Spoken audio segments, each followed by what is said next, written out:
My family is siding with my cheating husband after he got caught with his coworker, and now they're pressuring me to forgive him so they don't lose social status in our community. When I walked in and found Tom, 38M, my husband, sitting across from Linda, my cousin, 36F, and my parents, both in their 60s, I knew something was up.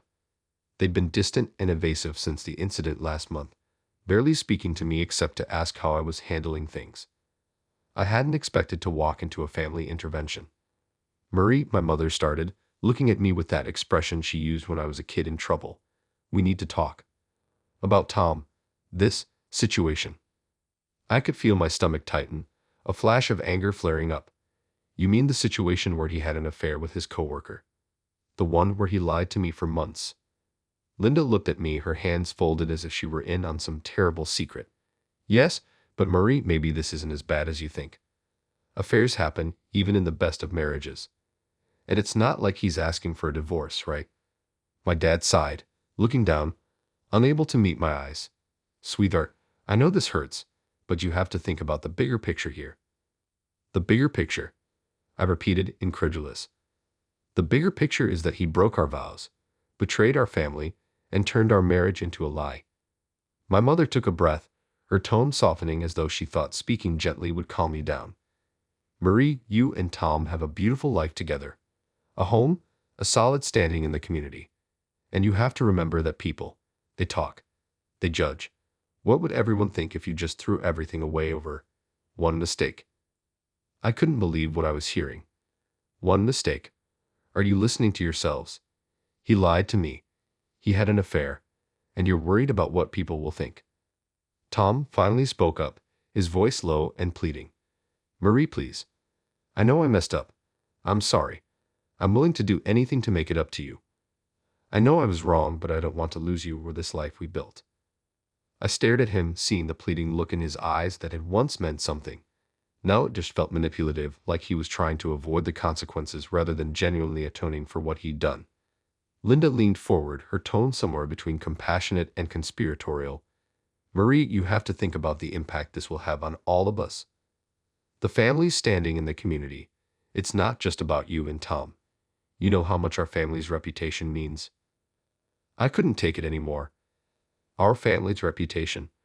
Are you all seriously saying that it's better for me to stay in a marriage that makes me miserable just to protect some image? My mother looked at me with a pleading expression. You're not the only one affected by this, Marie. You may feel betrayed, but there are other people who depend on this family's standing, who rely on it to keep things stable. I could feel my pulse racing, a storm of emotions churning inside me. Mom, Dad, I thought you'd be the ones telling me to stand up for myself, to value my own happiness over what anyone else thinks. And here you are, telling me to sacrifice my dignity just to save face. Tom took my hand, his voice thick with what I could only assume was guilt. Marie, I know I don't deserve forgiveness, but I want to earn it. Please, let's try to work this out. I promise I'll do whatever it takes to make things right. I pulled my hand back, feeling a sickening combination of anger and betrayal as I looked around at the people I'd trusted my whole life. I never thought I'd see the day when my own family would pressure me to accept being disrespected like this. All to keep up appearances. My mother shook her head, her expression hardening. Life isn't perfect, Marie. We all make sacrifices. Sometimes, for the sake of the bigger picture, we have to compromise. You're not the only one this affects. Her words stung, cutting deeper than I could have imagined. I felt completely alone, as though the people who were supposed to stand by me no matter what had chosen him instead. Well, I'm sorry if my personal life inconveniences you, I said, my voice trembling. But I won't let anyone, family included, make me feel like I have to accept this. I won't live my life pretending everything's okay just to make everyone else comfortable. Linda let out a soft sigh as though she were the one who was exhausted. Just think about it, Marie. Don't rush into something that you'll regret later. This is bigger than you, bigger than just this one mistake. I looked around the room one last time, searching for any sign of empathy or understanding in their faces. But all I saw were expressions of frustration, disappointment, and a desire to make things easier on themselves, not me. Without another word, I grabbed my bag and walked out, feeling the weight of their disapproval like a stone in my chest. As I stepped out into the cool evening air, a strange calm washed over me, as though leaving that room had lifted a burden I hadn't realized I'd been carrying. I might have lost the support of my family in that moment, but I'd gained something far more important, my self-respect. And I wasn't going to let anyone take that away from me again. I spent the next few days feeling like I was drifting through a fog. The weight of my family's betrayal lingered, their words echoing in my mind. I'd always thought my parents and cousin Linda would stand by me, especially in a situation like this. But it seemed that protecting our family's reputation mattered more than my own happiness. By midweek, my phone was buzzing constantly with messages from my mother, all carefully worded to sound supportive, but with the same undertone of urgency. Have you given it more thought? You know we're all here for you, but don't act hastily. Think of the future. Each message, each subtle nudge, felt like an attempt to pull me back into line. Then, to make matters worse, I started getting calls from family friends. They'd heard something was happening between Tom and me and were just checking in. The poly concern was thinly veiled. What they really wanted was reassurance that there wasn't a scandal brewing, that everything was still perfect in our little world. The final straw came that Friday evening. My parents called, inviting me over for a nice dinner, but I knew better by now. My dad was quiet as I arrived, and Linda was already there, waiting for me at the dining table. They had even invited Tom, who sat next to my dad, nodding in somber agreement to whatever my father was saying. Before I even had a chance to sit down, my mother launched into the speech I'd been dreading. "Marie," she began, folding her hands and giving me a gentle smile. "Your father and I have been thinking about this long and hard, and we truly believe it's in everyone's best interest for you to at least consider counseling with Tom. Just to give it a try. It's important to approach this with forgiveness in your heart." I stared at her, stunned. "You want me to just get over it? Pretend like everything's fine?" Linda sighed and jumped in, adopting a soft, understanding tone that felt anything but. "Marie, no one's saying it's easy. But a family is built on compromise. You don't throw it away because of one bad decision. Everyone has challenges in their marriage. This just happens to be yours." I turned to my dad, hoping he'd be the voice of reason, but he simply looked at me with a sympathetic expression, as if I were a child who didn't understand the real world. "Sweetheart," he said gently, "you have to think about the bigger picture. You and Tom have been together for years. Don't let one mistake ruin all that." Tom, who had been silent so far, cleared his throat and leaned forward, looking at me with that carefully contrite expression he'd worn ever since I'd caught him with his coworker. "Marie, I know you're hurt. I know I betrayed your trust, and I'm sorry, but I don't want to give up on us. I believe we can get through this if you let me prove myself to you." The absurdity of it all hit me like a wave. Here was my husband, who'd spent months lying to me, and now, sitting with my family around the table, he was playing the role of the devoted husband desperate to make amends. And my family, my own flesh and blood, was enabling him as though his indiscretion was nothing more than a minor hurdle, something that could be swept under the rug in the name of family unity. I took a deep breath, trying to steady my voice. "So that's it then. You all want me to forgive him, pretend none of this ever happened, just so we can keep up appearances." My mother shook her head, her face softening. "It's not about appearances, Marie. It's about preserving what you've built together. You've made vows to each other, promises that go beyond just this mistake. Sometimes you have to be willing to forgive for the sake of those promises." I couldn't believe what I was hearing. "Mom, those promises included fidelity, loyalty, honesty. He broke those promises. So why am I the only one who's expected to uphold my end?" Tom's face twisted, as though he were truly pained. "Marie, please, I don't want to lose you. I know I made a mistake, and I hate that I hurt you. But I love you, and I'm willing to do anything to make it right." Linda sighed, shaking her head. "Marie, think about the stability, the life you two have created. Starting over isn't easy, and you won't find a perfect person who never makes mistakes. Look at the bigger picture. Don't let one misstep define your future." My hands were shaking, frustration bubbling over as I looked around the room. How was this about the bigger picture when I'm the one left broken by his choices? "You're all so focused on the life we built, but you're ignoring the fact that he destroyed it. Why doesn't that matter to any of you?" Silence fell over the room, my words hitting them hard. My dad finally spoke up, his tone more serious. Marie, this family, our position in this community is about more than just one person's actions. We built a life that extends beyond ourselves. People look to us, they expect a certain standard from us. If you go through with a divorce, it doesn't just affect you. It reflects on all of us. I let out a bitter laugh, looking around the table at the people who were supposed to care about me, not just about what others thought of us. So this is really about our reputation, isn't it? About what the neighbors might think. About not tarnishing our family name. Tom reached out, but I pulled back, my resolve hardening. I can't believe I'm hearing this. You all want me to ignore my own pain, my own needs, just to keep up some image? How can you look at me and expect that? Linda sighed, placing a hand on my mother's arm. Marie, please. We're just asking you to think it through. We don't want you to make a rash decision out of anger. I stood up, pushing my chair back. I'm not the one who made a rash decision. Tom did that when he chose to betray me, when he lied for months. And the fact that you all think I should forgive that so easily for your sake, it tells me everything I need to know. My father's face fell, and my mother's eyes filled with tears. But I couldn't let myself feel guilty. Not anymore. I love you all, but I won't live my life according to your standards.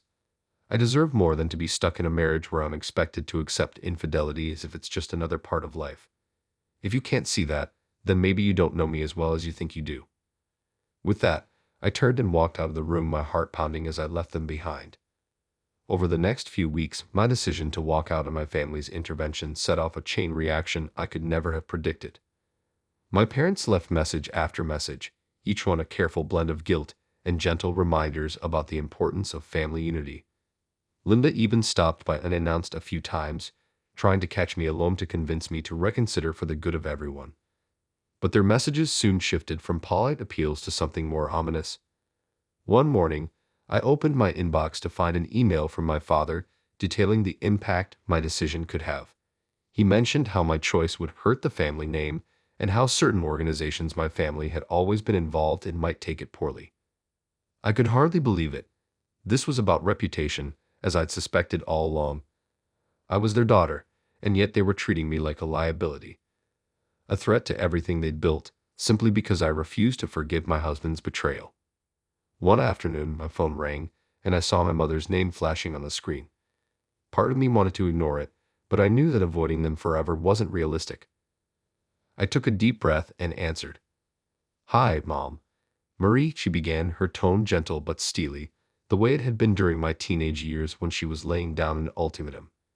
"Your father and I have been talking, and we really think you're not looking at this objectively.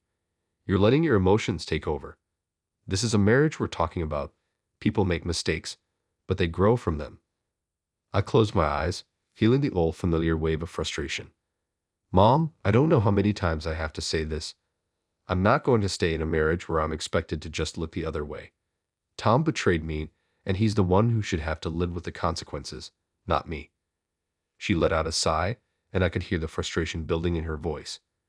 "You're not the only one impacted by this, Marie. We've been a respected family for generations, and now people are starting to talk. They're asking questions. This isn't just a personal choice. It affects the entire family." I clenched my jaw, feeling a strange sense of betrayal. "So, that's really all that matters then? What the community thinks?" She hesitated, but her silence was enough of an answer. I forced myself to stay calm, to keep my voice steady. "Mom, this is my life. You're asking me to sacrifice my happiness, my self-respect, just to protect our reputation." There was a long silence on the other end of the line. Then she said, "Marie, your father and I have done so much for you. We raised you, supported you through everything. Is it really so much to ask that you consider the family's standing in return?" That was it, the final straw. I felt something snap, a long-held tether that had bound me to their expectations, their need for control over my choices. "I can't believe you're saying this," I replied, my voice shaking with anger and hurt. "I thought you'd want me to be happy, to be respected. But it's clear now that all you care about is what people think. And if that's more important to you than my well-being, then maybe it's better if we take a break from each other." My mother gasped, as if I'd slapped her. "Marie, don't be dramatic. We're just trying to help you see reason." No, you're trying to manipulate me into doing what's best for you, not for me. And I can't be part of a family that's willing to throw me under the bus for their reputation. Not anymore. I ended the call, my heart pounding. For the first time in my life, I felt free. Terrified, yes, but free from the oppressive weight of their expectations. In the following days, the silence from my family was deafening. No calls, no texts, no unannounced visits from Linda. It was as if they decided that if I wasn't willing to conform, I was no longer part of their world. Meanwhile, I started meeting with a divorce attorney, determined to protect myself and move forward on my own terms. I focused on myself, on rediscovering who I was outside of Tom and my family's expectations. I went to therapy, took up old hobbies I'd abandoned, and found strength in a few friends who had stuck by me through it all. Their support became my anchor, reminding me that I deserved happiness, even if it meant going against everyone else's wishes. But just as I was beginning to find some stability, my parents showed up on my doorstep one evening. I opened the door, surprised to see them standing there, looking as though they'd come for something important. "Marie," my father said, his expression unusually solemn. "Can we come in? We need to talk." Reluctantly, I stepped aside, letting them into the living room. We sat in silence for a few moments before my mother spoke. "Marie, we've been thinking a lot about what you said," she began, her tone softer than before. "And we realized that we may have been harsh. We've been looking out for the family's interests. But we see now that maybe we weren't considering yours." My guard was still up, and I met their gazes, waiting for the catch. "So what does that mean, exactly?" My father sighed, looking down before meeting my eyes. "It means we may have pushed you too hard. It's just hard for us to see things from your perspective. We've always seen marriage as something you work through, no matter the challenge." "I get that," I replied, choosing my words carefully. "But this isn't just a challenge. It's a betrayal of trust. Tom made choices that broke what we had, and expecting me to just move on and forgive him. That's not something I'm willing to do." They exchanged a glance, and for the first time, I saw a glimmer of understanding in their expressions. My mother nodded, her voice thick with emotion. "We know you're hurt, Marie, and we understand that this might be something you can't forgive. We're not here to force you. We're here to tell you that we'll respect your decision." The words hit me harder than I'd expected, and I felt my defenses start to waver. "You'll really respect my decision, even if it means the family has to deal with whatever fallout comes from this." They both nodded, my father speaking up. "We don't want to lose you over this. We'd rather deal with people talking than risk our relationship with you. It took us a while, but we see that now." Relief washed over me, and for the first time in weeks, I felt like I could finally breathe.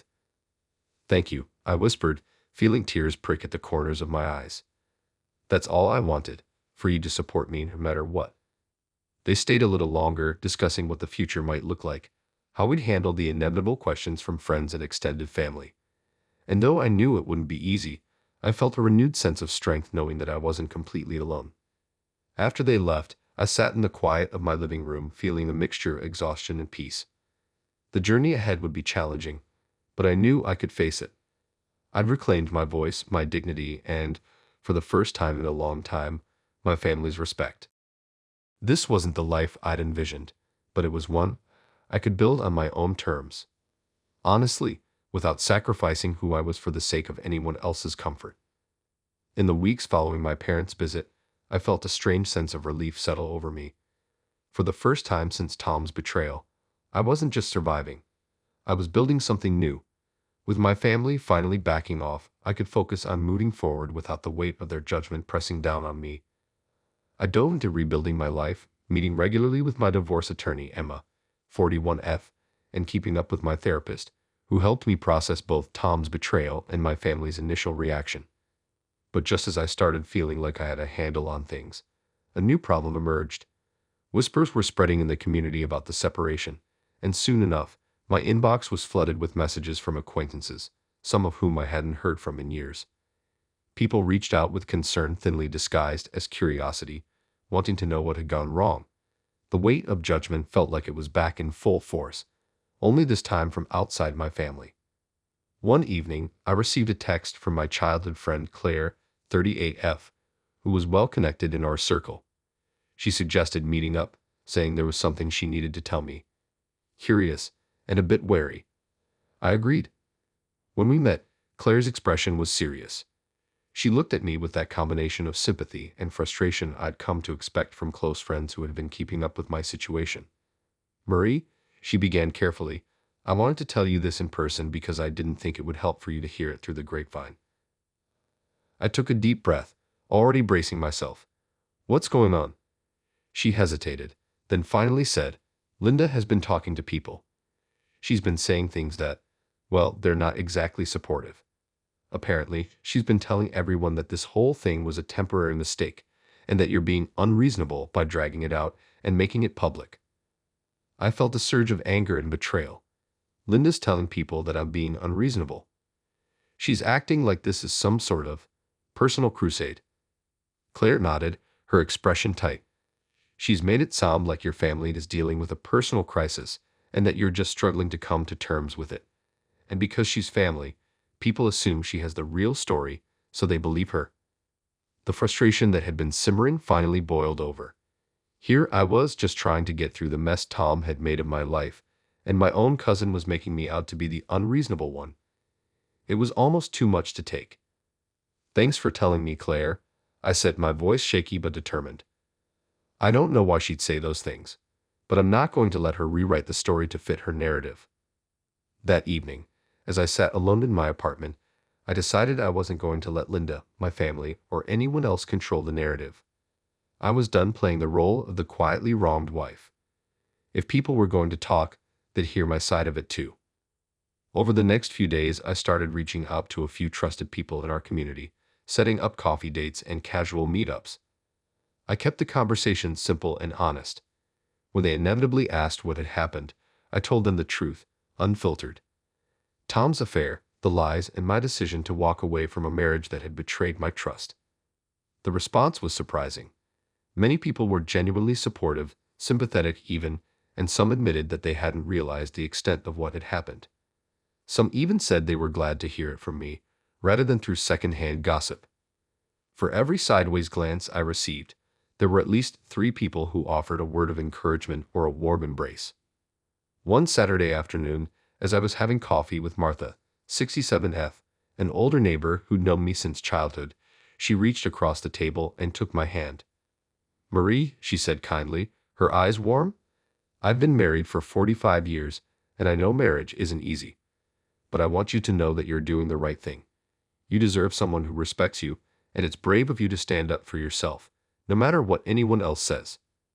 Her words were a balm to the wounds I'd been carrying, a reminder that not everyone saw me through the lens of my family's reputation. There were people who understood, who didn't expect me to put my self-worth second to an image.